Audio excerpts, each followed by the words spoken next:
Bismillahirrahmanirrahim. Assalamualaikum warahmatullahi wabarakatuh. Perkenalkan, nama saya Siti Rohima SPD. Pada kesempatan kali ini, saya akan memaparkan rencana aksi perubahan yang saya susun untuk memenuhi salah satu tugas laporan orientasi P3K di Dinas Pendidikan Kabupaten Cirebon tahun 2023. Perkenalkan, nama saya Siti Rohima SPD, unit kerja saya di SDN 3 Babakan Losari. Saya adalah salah satu peserta orientasi P3K di lingkungan pemerintah Kabupaten Cirebon Dinas Pendidikan tahun 2023 angkatan ke-7. Visi dan misi SDN 3 Babakan Losari.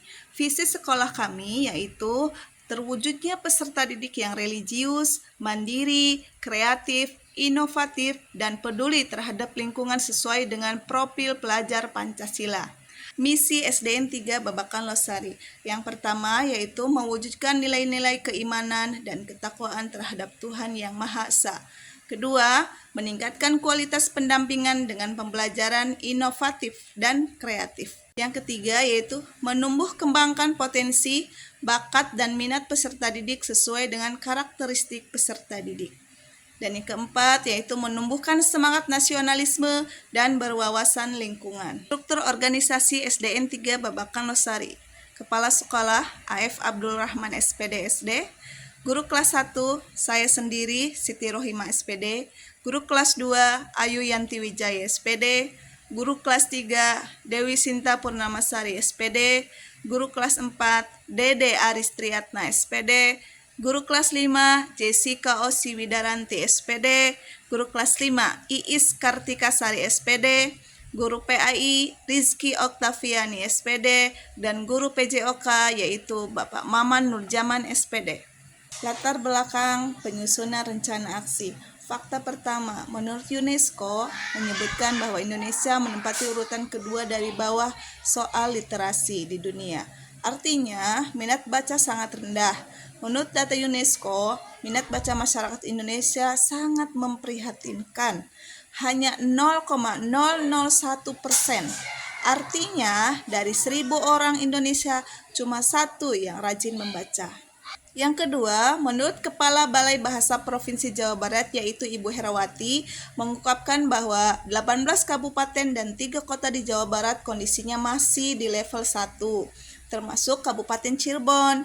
Meski tidak dalam posisi rendah, tapi masih banyak anak-anak yang tingkat literasinya masih rendah. Hal ini harus menjadi perhatian serius oleh seluruh pihak dan pemangku jabatan, terutama kita sebagai guru. Berdasarkan latar belakang tersebut, maka kita bisa mengidentifikasi isu-isu sebagai berikut. Yang pertama yaitu kurangnya kemampuan membaca siswa kelas 1. Yang kedua, kurangnya minat dan motivasi siswa dalam belajar membaca. Yang ketiga, kurangnya dukungan dari keluarga untuk siswa bisa belajar membaca. Yang keempat, kurangnya pemanfaatan media dan pembelajaran yang kreatif dan inovatif. Dari isu-isu tersebut, maka isu yang saya angkat yaitu kurangnya pemanfaatan media dan model pembelajaran yang inovatif dalam meningkatkan minat dan motivasi siswa dalam belajar membaca. Berdasarkan latar belakang dan identifikasi isu tersebut, maka saya akan merencanakan aksi perubahan yaitu penggunaan media dan model pembelajaran yang kreatif dan inovatif dapat meningkatkan minat dan motivasi membaca siswa kelas 1 SDN 3 Babakan Losari. Adapun maksud dan tujuannya yaitu meningkatkan minat dan motivasi siswa dalam belajar membaca. Yang kedua, mengenalkan berbagai media, baik cetak maupun digital, serta model pembelajaran yang inovatif. Waktu pelaksanaan rencana aksi saya mulai dari bulan Desember 2023 sampai akhir masa kerja kontrak P3K yaitu di tahun 2027. Tempat pelaksanaan rencana aksi ini akan saya laksanakan di kelas 1 SDN 3 Babakan Losari, Kecamatan Pabudilan, Kabupaten Cirebon. Berikut adalah matrik rencana aksi perubahan yang akan saya laksanakan. Yang pertama, kegiatannya adalah dikte. Untuk tujuannya yaitu untuk meningkatkan kemampuan siswa dalam mendengar, mengingat, serta menulis. Indikator pencapaiannya yaitu siswa mampu menuliskan huruf, suku kata, kata, kalimat yang didiktekan guru. Waktu pelaksanaannya dari bulan Desember sampai dengan akhir kontrak kerja. Kegiatan dikte ini dilaksanakan secara bertahap. Pada awal-awal tahun pelajaran, selama 2 bulan, saya diktekan huruf per huruf. Kemudian meningkat per suku kata. Kemudian meningkat lagi per kata dengan kompleksitas yang lebih tinggi. Yang kedua yaitu menggunakan kartu huruf atau kartu kata. Tujuannya yaitu untuk memudahkan siswa agar mudah merangkai huruf menjadi suku kata atau menjadi kata dan menjadi kalimat. Indikator pencapaiannya yaitu siswa mampu merangkai huruf menjadi suku kata ataupun kalimat. Waktu pelaksanaannya dimulai dari Desember 2023 sampai dengan akhir kontrak kerja. Yang ketiga yaitu literasi harian. Tujuan kinerjanya yaitu untuk meningkatkan kemampuan membaca siswa. Indikator pencapaiannya, siswa mampu membaca dengan baik dan benar. Waktu pelaksanaannya yaitu dari bulan Desember 2023 sampai dengan akhir kontrak. Di dalam literasi harian ini, saya mengkategorikan beberapa anak dalam kelas yang berbeda. Kelas pertama yaitu anak yang belum menghafal huruf. Yang kedua, anak yang sudah hafal huruf tapi belum bisa merangkai.